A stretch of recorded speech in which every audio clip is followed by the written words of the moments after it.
Thank you, Honorable Speaker. Honorable Speaker, from the onset, I want to support the report by the Finance Committee in regard to this finance bill. Honorable Speaker, I want to restrict myself to the housing thing. Honorable Speaker, I once asked my grandfather where he was when his peers were being allocated huge tracts of land, across the Kisii region. And he told me that at that point, it didn't matter to him, to own huge tracts of land, because he couldn't imagine that at some point population will grow. He couldn't imagine that at some point land will be inadequate. That is the challenge we are also facing as far as the housing matter is concerned.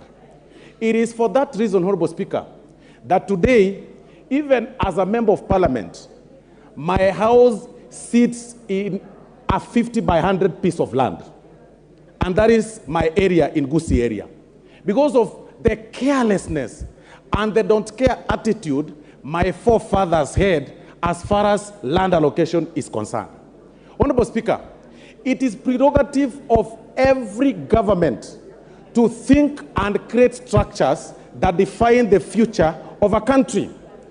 I get surprised, Honorable Speaker, that we are seated here just talking about matters of today, talking about matters of now, not imagining what will befall this country as populations grow day in, day out in another 20, 30 years. When members of parliament rise on their seats, telling people that housing matter is not necessary, it is not a necessity, when we all know that it is important to have food, yes. It is important to have clothing, yes. But it's also important to have shelter. And that is what this government is talking about. And when you talk about importance of having food, this very finance bill has catered for that. And that is why we are talking about zero rating taxation on the farm inputs. In another few days or so, food production will be low in terms, the cost of food, cost of producing food will be low, food will be adequate, people will have a lot of energy, but they will not have shelter. And that is what we are saying today, Honorable Speaker, that it is important for us to pass this finance bill. As far as if there is nothing else that we need to be thinking about, then let's think about this housing thing. I imagine back in my area, and I keep saying this, that Kisii, Honorable Speaker, is turning to be a village slum. There is no land, but there are some pieces of land owned by government. And that is what we want to make use of. We are telling the members of the public that even as we think about today, in another 30 years or 20 or so, we'll need now to imagine the urbanization, because Kenya is largely urban in terms of, in nature. Everyone is moving urban. But now we are telling the people this way, that through this finance bill, you will be able to have structures built by government in your own sub-counties, so that in the inadequacy of land, it does not really affect you. Your people will have shelter. Because of the zero rating in terms of the farm inputs, your people will have food. Then people will live very okay. And that is the essence of the finance bill. But Honorable Speaker, listening to my colleagues from the minority side, and I listened keenly to Honorable Tienda Amolo, when he raised issue in terms of, cutting down the costs, the budget appropriation. But I get surprised, Honorable Speaker. We stayed here yesterday until 10 p.m. None of the members, not a single member of the minority was in this house to challenge the committee of supply when we were doing allocation. Except Oluoch. It is in this house that we allocate and reallocate funds. If you wanted to cut down the budget, if you wanted to downsize the surplus of a certain particular... Also be fair to Beatrice Elachi, she was here up to the end of time. I stand guided, Honorable Speaker. Yes. I was, of course, with Beatrice Elachi and Honorable Oluoch. But all the rest were not here. You are talking about cutting down the budget as far as appropriation is concerned. That is a prerogative of this House. You are not here, Honorable Tienda Amolo. So who else do you want to cut down that budget if you are not here? You are complaining that we are, collecting money left, right, and center. But we passed that budget here. We passed the surplus here. It is a shame. It is a complete shame, Honorable Speaker. And it is important for Kenyans to know that the budget is pushed through your taxes.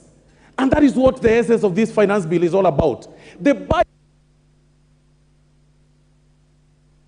Give him 1 minute. Thank you, Honorable Speaker. It is through this finance bill that we're able to display where collection of money, collection of revenue is going to come from. When we passed the budget yesterday, we are justifying our collection, our source of income through this finance bill. So even as you challenge the finance bill, ask yourself, what element of this committee of supply did you challenge yesterday in the committee of supply? None. You are telling us to borrow. How do we borrow? To what extent can this country borrow? Do you want us to go to Ghana way? How do you say that you are defending the content creators? But we've displayed to you, we've been able to reduce their taxation from 15%, to less than 10%. I mean, really, why do you want to play populist politics when you know you also need salaries? You know very well that your classes need to be built. Your road needs to be done. You are here shouting about CDF. Where do you want money to? The Honorable Dr. Jackson Kosgei. Jackson Kosgei. Thank you. Thank you, Mr. Speaker, for giving me this opportunity. On the onset, as I present my thoughts to this august House, I wish to say I support the motion. At independence, Mr. Speaker, our founding fathers had a conversation. Where do we take our newly independent countries moving forward? And the discussion they had was that we develop a philosophy not founded on the Western capitalism purely, or the Eastern socialism, but they looked at what they called an African democratic socialism. It had three thematics, Mr. Speaker, that we want to develop Africa with an equitable economic development. Second, they talked about an inclusive formation of our social structure. And they developed three strategic philosophies that informed our sessional paper, 1965. They talked about that in this, we need to build an economy, as they were addressing a financial bill like today, an economy that will promote a self-reliance, promote national unity, and also national development by pooling our resources. I am a son of a veteran war soldier in 1945. He told me when I caught polio that, son, now that you have lost your legs, you have a challenge. But let me tell you, you have no option but to improve upward. Never become a victim of paralysis by analysis. If we think Africa is poor and we continue to say we are poor, we will be paralyzed. We must look for a solution, Mr. Speaker. And therefore, I wish to encourage us as leaders that we would like to be self-reliant as a country. And the best thing to do is to look at what we have to improve our nation. And therefore, I support this budget, which is bold, encouraging an African to be independent. Other details about how to elevate our situation has had some other mitigation given out in the country. So let us not send a message to the Kenyan people that we are done. We are not. We are able to rise up again after the Mr. Speaker. So I encourage this House, we support this bill without intimidating our own country. Thank you, Mr. Speaker. Thank you, Dr. Kosgei. Peter Kaluma.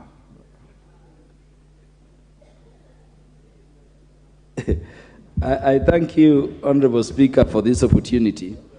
Honorable Speaker, the main reason why parliaments exist in the world is on the doctrine that there can be no taxation without representation. And so I want to beg to remind both sides of the House that once this finance bill is passed, it will not be anybody. It will be you who taxed the Kenyans. And that is why you are elected directly by those Kenyans. Honorable Speaker, I have a problem with what is in clause 2 in terms of definition of person, and I know the chair for the committee is listening. My interpretation of what is in clause 2, if you read it together with section 26, subsection 5 of the Tax Act referred, includes everybody. Everybody, possibly in terms of the definition under that section 26, section 5, it includes your ancestors. And I fear if we don't look at it again, you will have a situation where in definition of person, you will be obligated to take over the tax obligations of your relative, including the dead one. So I want to request the Finance Committee to look at this as we proceed to the Committee of the Whole House. Honorable Speaker, I have an issue with what is at clause 36. And my view, Honorable Speaker, is that this would fundamentally deny people access to justice.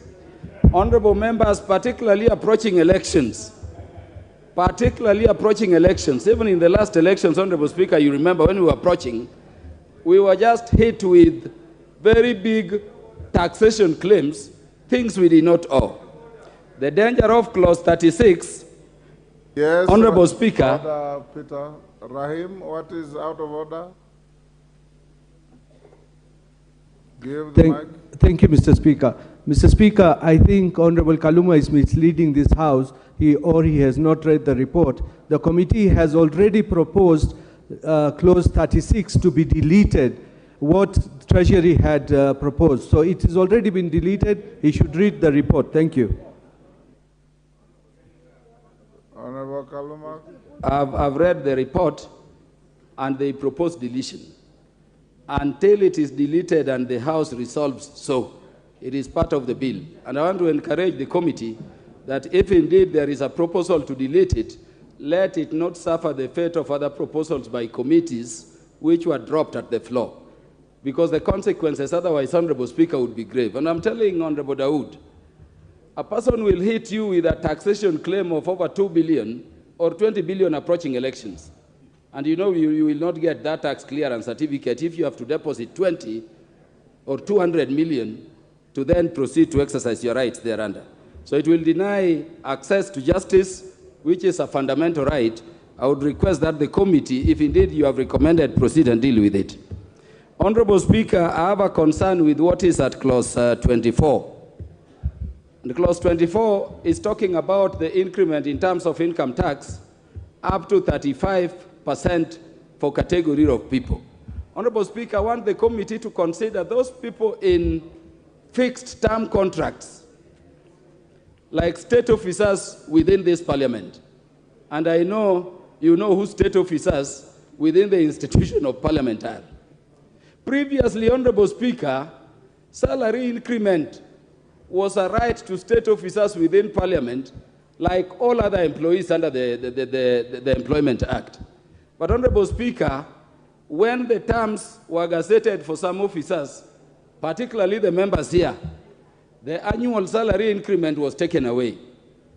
The consequence is that so many people under that arrangement went into their single-term contract without increment.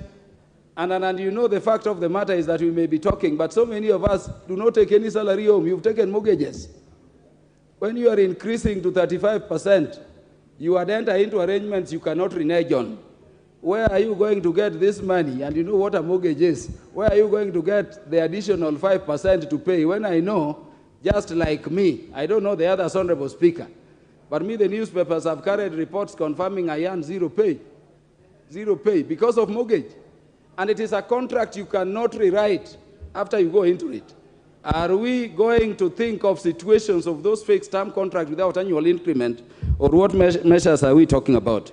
Honorable Speaker, the issue of VAT on fuel has been spoken to. But the fact of the matter is that this will affect everybody. And Honorable Speaker, across the world, finance bills are negotiated. Honorable Speaker, in the last parliament, I remember the regime then, the Jubilee regime, wanted to move VAT to 16. And out of negotiations weighing the situation of the economy, we settled out of negotiations at 8%.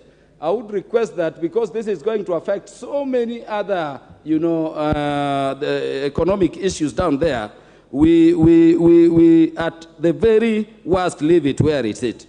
Honorable Speaker, on the housing levy, Honorable Tiende brought the element of it being a county function. And I think we consider that seriously. But I wanted also to say something, Honorable Speaker.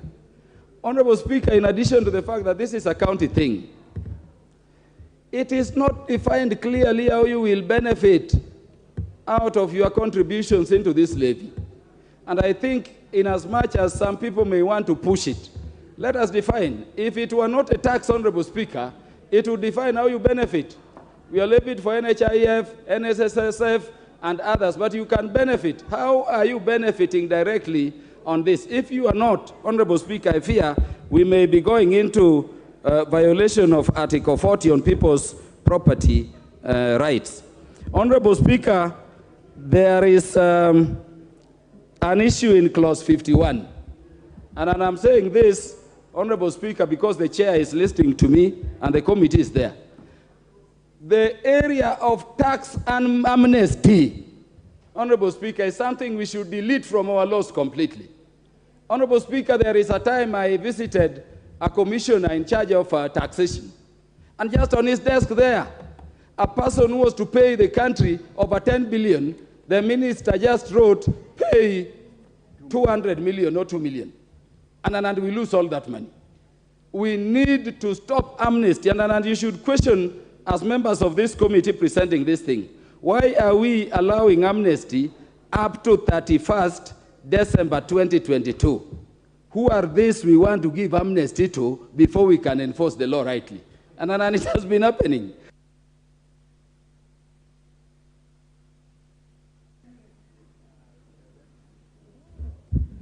Thank you, Honorable Speaker. Finish your point. Yes, Honorable Speaker, I would request that you look at that.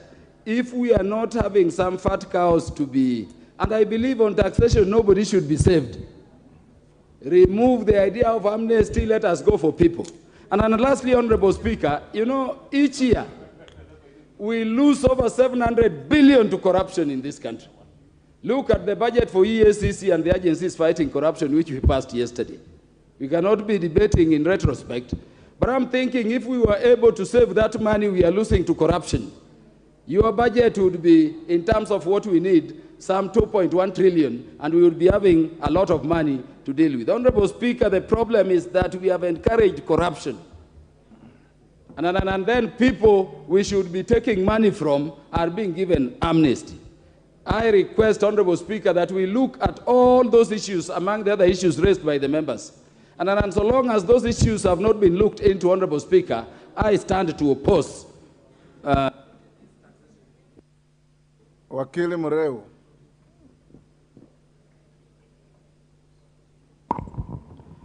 Thank you, Mr. Speaker, sir, for this opportunity to contribute to the finance bill. And Mr. Speaker, sir, first and foremost, I'd like to support this bill for the following reasons. Mr. Speaker, sir, this is an economic growth resuscitation bill.